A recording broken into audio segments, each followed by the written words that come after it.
काला साया। यूं तो बनारस घाट अपनी खूबसूरती के लिए बहुत प्रचलित है, पर घाट के किनारे कई राज लिए बैठे हैं। ये कहानी शुरू होती है बनारस के घाट के पास बने ममता निवास से, जहाँ प्रिया लाल जोड़े में ममता के घर उसकी बहू बनकर आती है। आओ आओ बहू, घर को अपने पैरों से पवित्र करो। ममता घर की दहलीज पार कर ही रही होती है कि अचानक एक बहुत गंदी सी बास पूरे घर में फैल जाती है।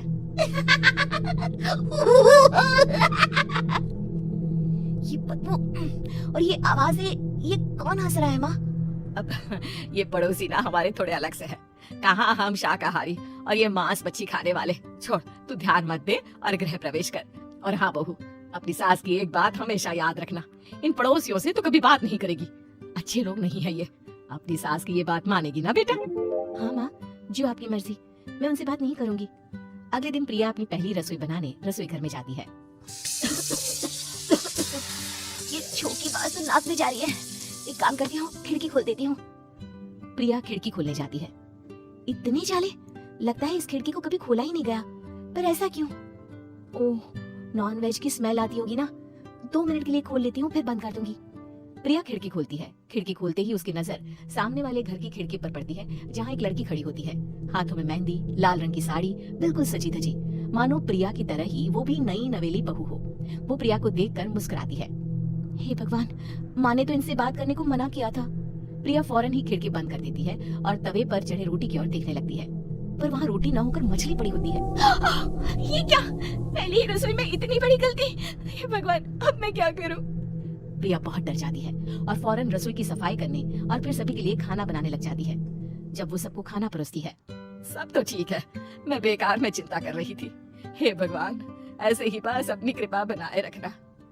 रात के वक्त जब सब सो रहे होते हैं, तब प्रिया को पायल की आवाज सुनाई देती है, जिससे उसकी आंख खुल जाती है। ये पायल की आवाज कहाँ से आ रही है? प्रिया उठकर उस आवाज के पीछे छत की सीढ़ियों तक जाती है। तभी उसे बच्चे के रोने की आवाज आती है। प्रिया छत पर जाती है तो क्या देखती है? वही लाल साड़ी वाली लड़की अपनी गोद में एक नवजात बच्चे को घुमा घुमा कर सुला रही है। तभी प्रिया की नजर उसके पेट पर पड़ती है। ओह गॉड, ये तो प्रेग्नेंट भी है। सुनिए, बच्चा सो नहीं रहा है क्या?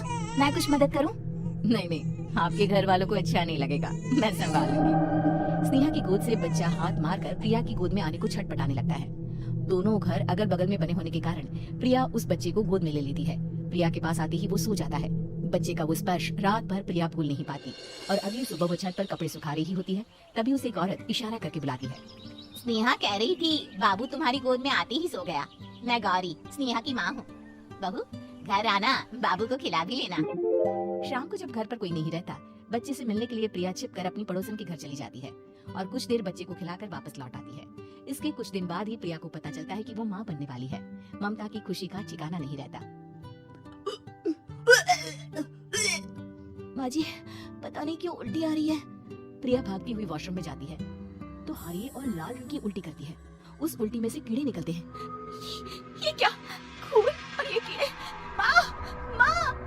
प्रिया की आवाज सुनकर ममता दौड़कर आती है, पर बेसिन में कुछ नहीं होता। प्रिया हक्की बक्की रह जाती है। ये सब क्या हो रहा है? प्रिया घबरा जाती है और अपने कमरे में जाकर सो जाती है। डर के कारण वो इतनी थक जाती है कि उसकी आंख लग जाती है। तब उसे ऐसा लगता है उसके पेट पर मानो कोई बैठा हुआ हो। कौन हो? प्रिया के पेट पर एक 5 महीने की बच्ची बैठी हुई थी, जो बुरी तरह जली हुई थी। माँ, तुमने मुझे लाई ना अपने पेट में? मैं तुम्हारी माँ नहीं हूँ। कौन हो तुम?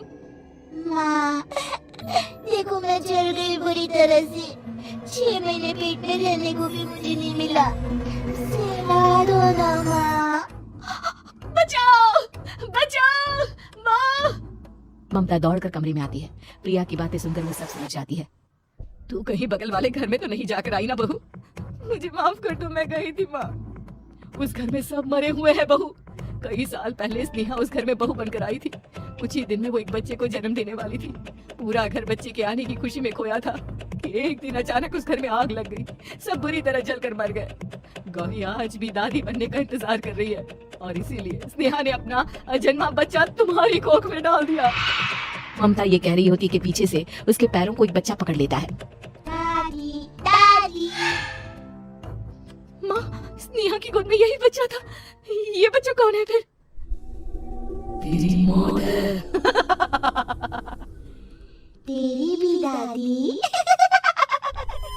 जिस चीज का ममता को डर था वही हो गया।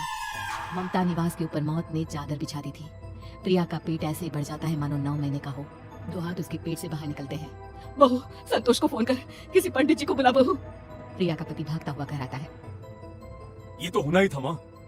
तेरा बाप तेरे सामने आ गया तो तू सह नहीं पा रही है।